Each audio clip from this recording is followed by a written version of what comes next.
রুমাশ্রী সাহা চৌধুরীর লেখা গল্প নষ্ট প্রেম। আমি বিপাশা।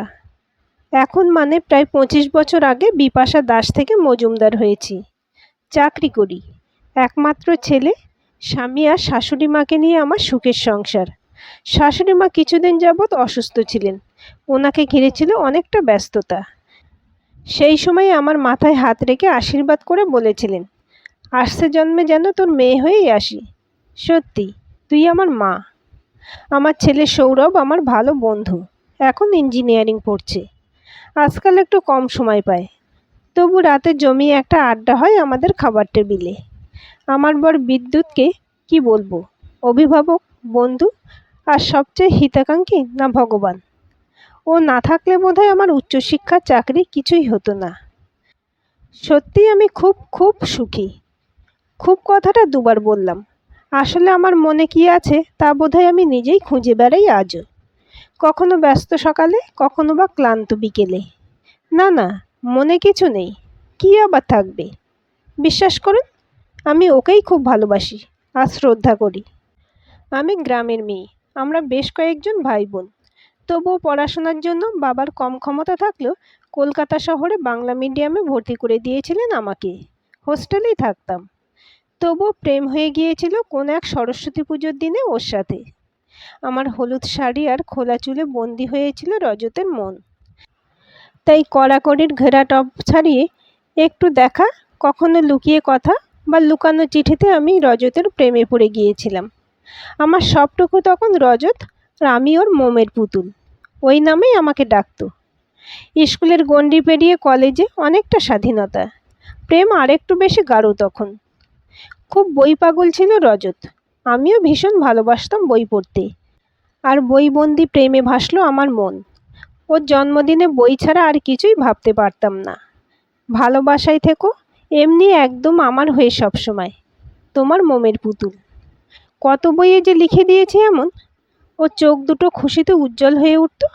বলতো, কি সুন্দর লিখে দাও বইগুলোতে, আমার সবচেয়ে প্রিয় উপহার, সবসময় আমার কাছে থাকবে। অভিমান করে আমি বলতাম, আর আমি আমি থাকবো না সবসময় তোমার কাছে? মজা করে বলতো। আমার মোমের পুতুল বউ আর বই দুটোকেই একদম বুকের কাছে ধরে রাখবো।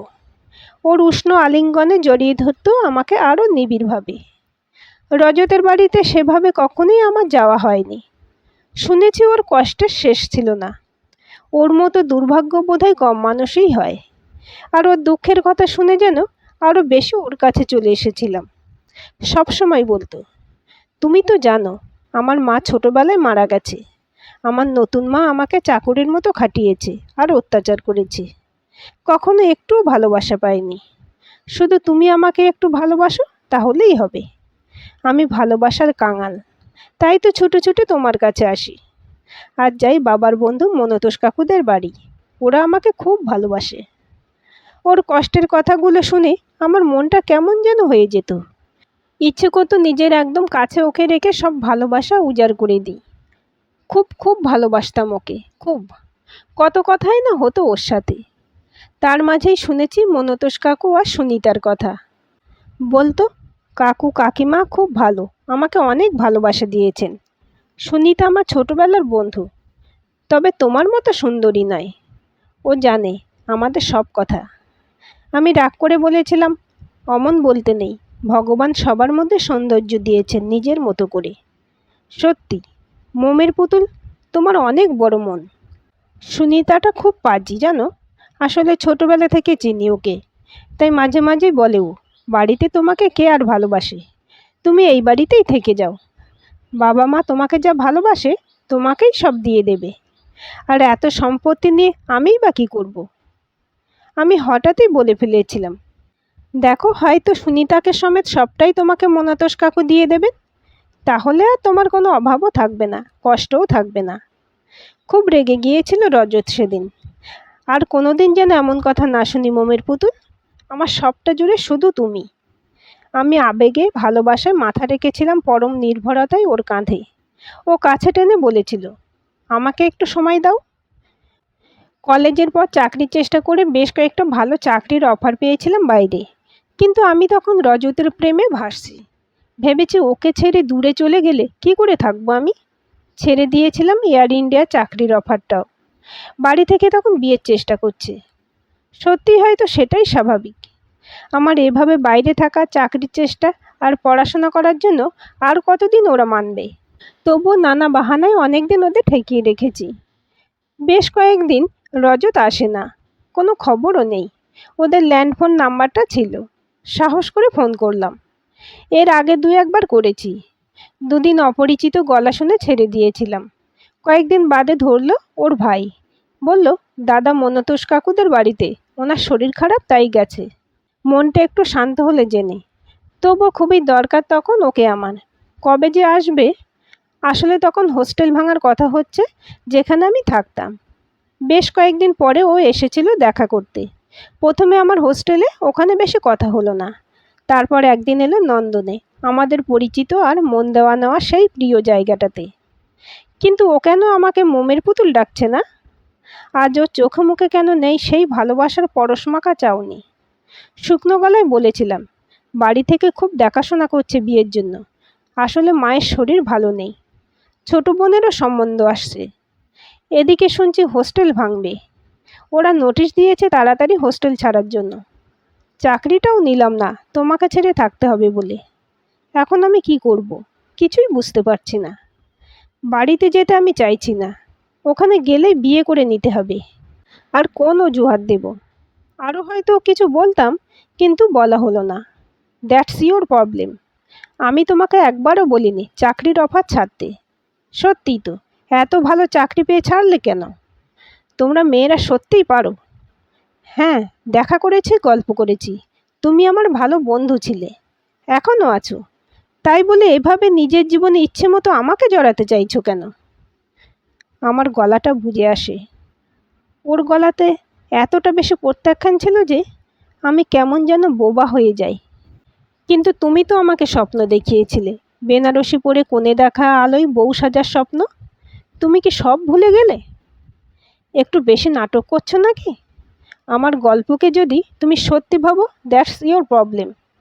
আবার বলছি, আমার চাকরির ঠিক নেই, থাকার জায়গা নেই, বাড়িতে সৎ মা।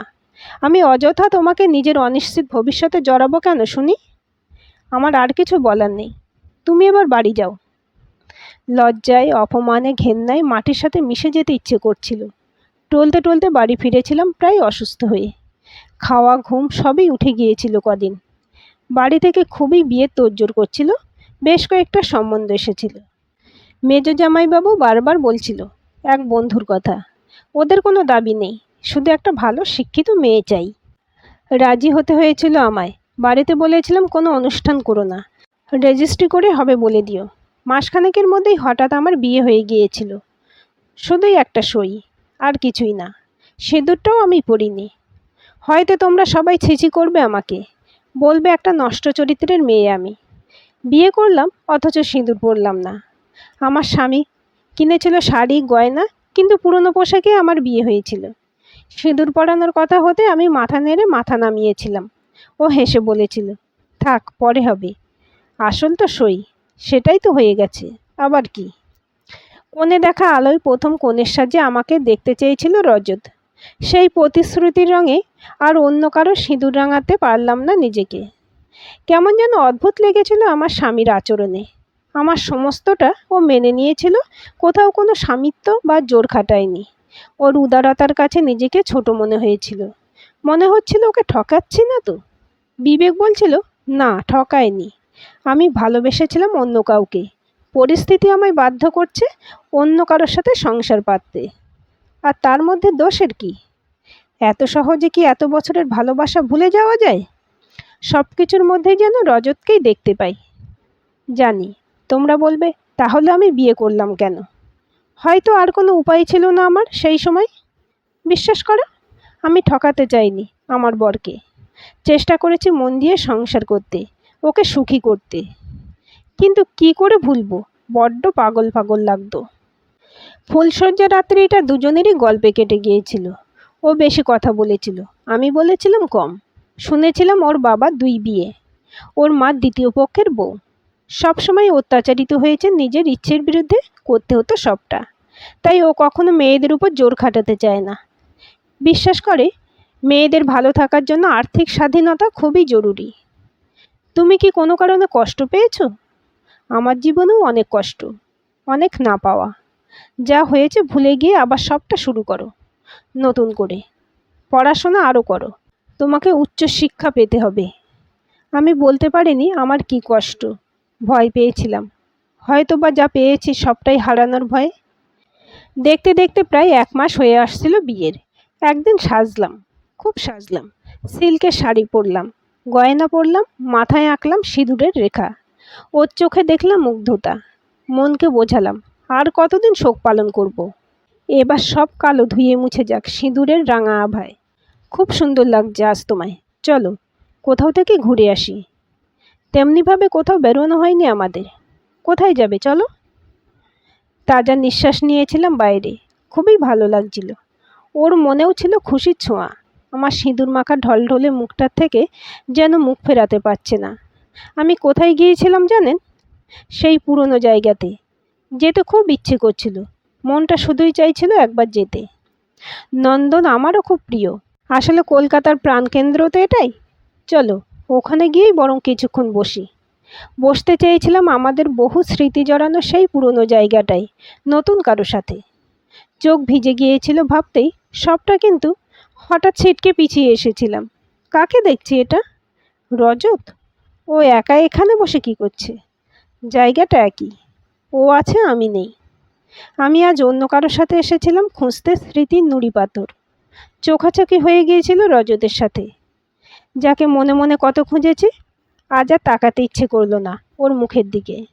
মনে হচ্ছিল মাটিটা যদি ভাগ হয়ে যেত, আমি সেখানে ঢুকে যেতাম। মাথাটা নিচু করে সরে এসেছিলাম, তবুও পারিনি। চলে যেতে যেতে একবার পিছন ফিরে দেখেছি, কিন্তু আর ওকে দেখতে পাইনি। আশ্চর্য হয়েছিল আমার স্বামী আমার চোখ মুখ দেখে। বলেছিলাম শরীরটা হঠাৎই খুব খারাপ লাগছে, বাড়ি যাব। এতক্ষণ তো ঠিকই ছিলে, হঠাৎ কি হলো? বসতে চাইলে একটু, তাহলে কি বসবে কোথাও? এই নাও একটু জল খাও। সেদিন ফিরেছিলাম বাড়িতে প্রায় টলতে টলতে। রাতে ও খুব কাছে এসে মাথাতে হাত বুলিয়ে দিতে চাইলে বলেছিলাম, ঘুমাও, আমি ঠিক আছি। শুধু মনে হয়েছিল রজত বোধহয় ভালো নেই, হয়তো কোথাও একটা ভুল হয়ে গেছে। কিন্তু আর কিছু করারও নেই। ও তো ফিরিয়ে দিয়েছিল সত্যিই আমাকে। দিনগুলো কাটছিল কেমন যেন বিভ্রান্ত হয়ে। আমার স্বামীর পরিবারের লোকজন ওকে বিয়ে দিতে চায়নি, শুধু সম্পত্তির কারণে। ও নিজের চেষ্টায় অনেক কিছু করেছিল, তা হাতছাড়া হয়ে যাবার ভয়ে কেউ বিয়ে দিতে চায়নি। একটা সময় অনেক কিছু ছেড়ে বেরিয়ে এসেছিল। তাই সবসময় বলতো, তুমি কোয়ালিফিকেশন বাড়াও, চাকরি করো, একসাথে পা ফেলবো দুজনে। অদ্ভুত মনের জোর পেতাম। 2 বছর সব ভুলে পড়াশোনা করে চাকরি পেলাম। শুরু হলো আমার নতুন জগৎ। এলো সন্তান, তারপরে ডুবে গেলাম পুরোপুরি সংসারে আর কাজের জগতে। চাইলাম ভুলে যেতে আর ভালো রাখতে সবাইকে। সত্যি কি সবটা ভোলা যায়? তাই হয়তো আমিও ভুলিনি। মনে পড়তো রজতের জন্মদিনের তারিখটা ঠিক। লুকিয়ে বলতাম ও ভালো থাকুক, সুখে থাকুক। মন পাখিকে পোষ মানিয়েছিলাম একটু একটু করে। স্বামী উজাড় করে দিত সম্মান আর ভালোবাসা। বলতো সব সময় সেজেগুজে থাকবে, ভালো থাকবে। আমি তো তোমার হাসি মুখের দিকেই তাকিয়ে ভালো থাকি। ভালো লাগতো ভেবে, এই তো সবাইকে ভালো রেখে ভালো আছি আমি। হয়তো বা সুখ উপচে পড়ছে আমার শরীর মনে। কেটে গেছে এই করে 23 বছর, হয়তো বা না গোনা আরও কয়েকটা মাস। ছেলে ফেসবুকে অ্যাকাউন্ট খুলে দিয়েছিল, কাজের ব্যস্ততা, শাশুড়ি মায়ের শরীর খারাপ, এই নিয়ে খুব একটা সময় পেতাম না। হোয়াটসঅ্যাপ দেখতাম মাঝে মাঝে। ফেসবুক বুঝতে বুঝতেই দেখলাম বন্ধু হতে চেয়েছে বেশ কয়েকজন। ছবিগুলো দেখছিলাম, হঠাৎই আঙুলটা আটকে গেল। রজত। পাগলের মতো খানা তল্লাশি করলাম প্রোফাইলটা। দেখলাম কিছু ছবি, সুনিতা আর ওর মেয়ের। কিন্তু পারলাম না, সত্যিই পারলাম না আমার নষ্ট প্রেমকে আঙুলের ছোঁয়ায় ডিলিট করে দিতে। হয়তো তোমরা ভাবছো আমি সত্যিই খুব খারাপ, তবু ওকে নিলাম বন্ধু করে আবার। চোরা কুঠুরির দরজাটা খুলে গেল আবার অনেক বছর পরে। মুখোমুখি প্রেমের মানুষ এলো মুখপত্রিকায়।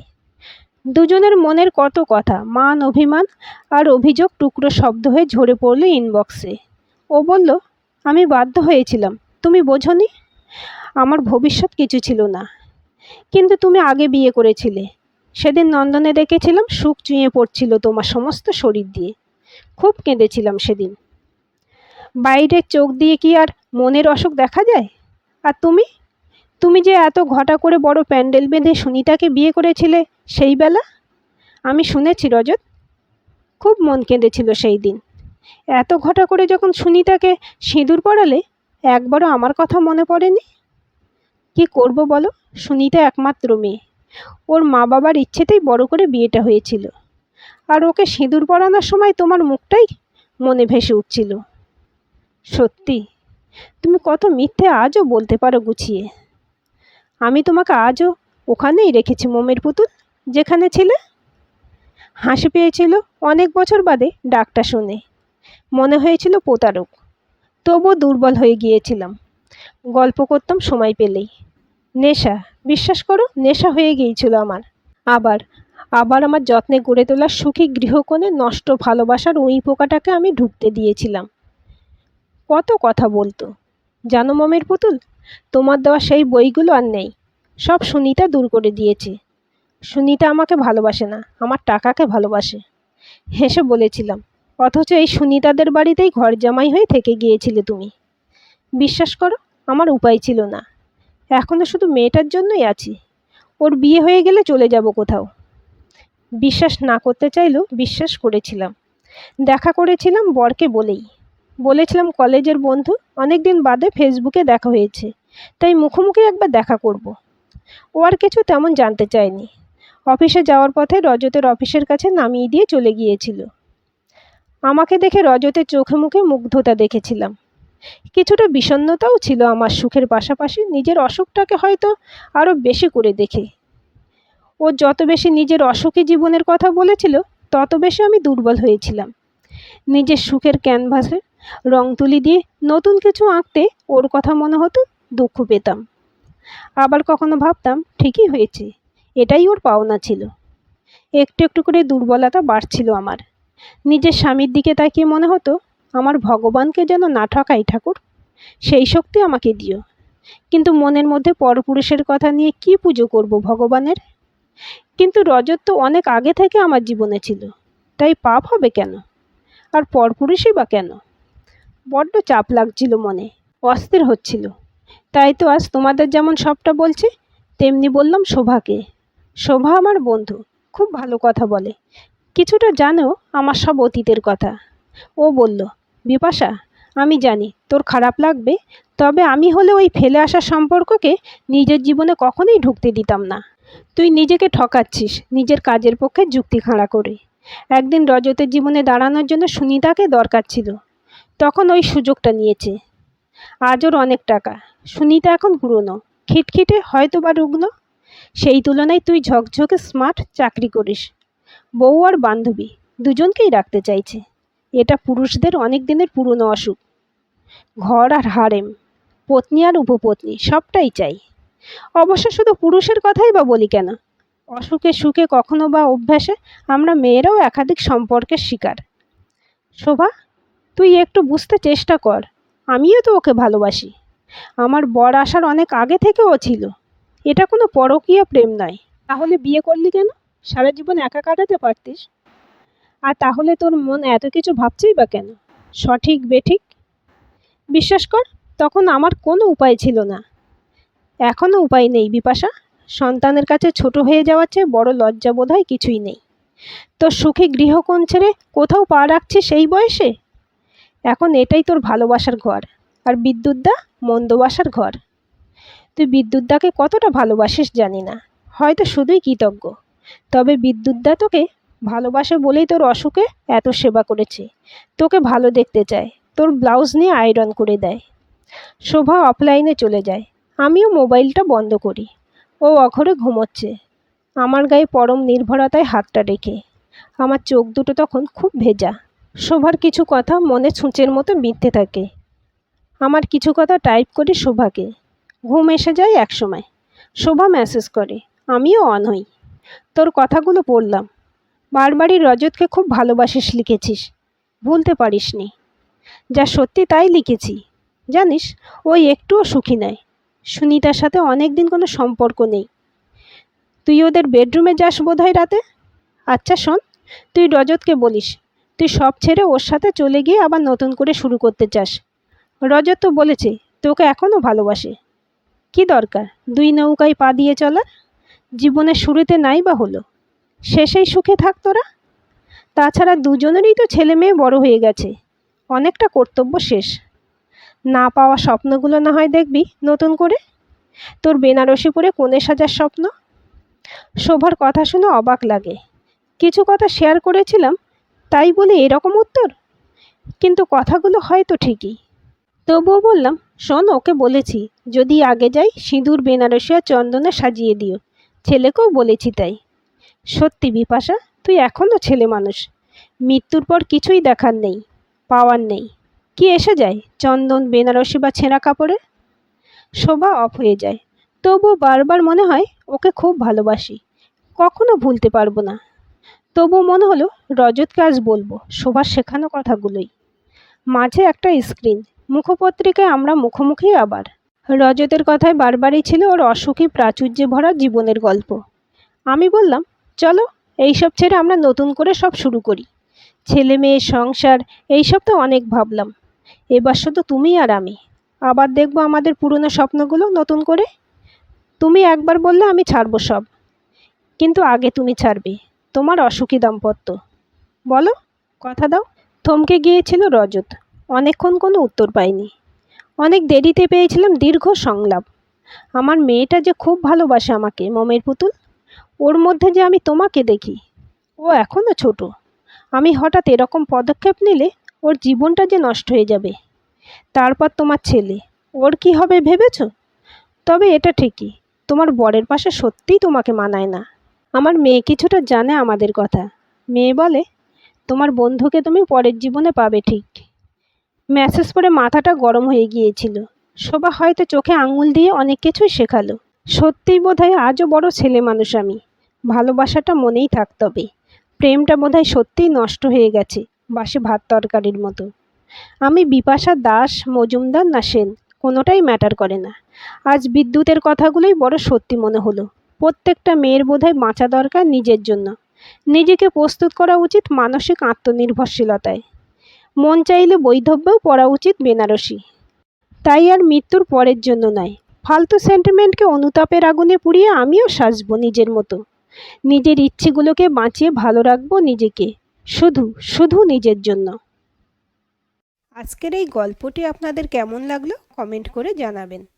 ভালো লাগলে অবশ্যই একটা লাইক দেবেন আর চ্যানেলটি সাবস্ক্রাইব করে সাথে থাকবেন।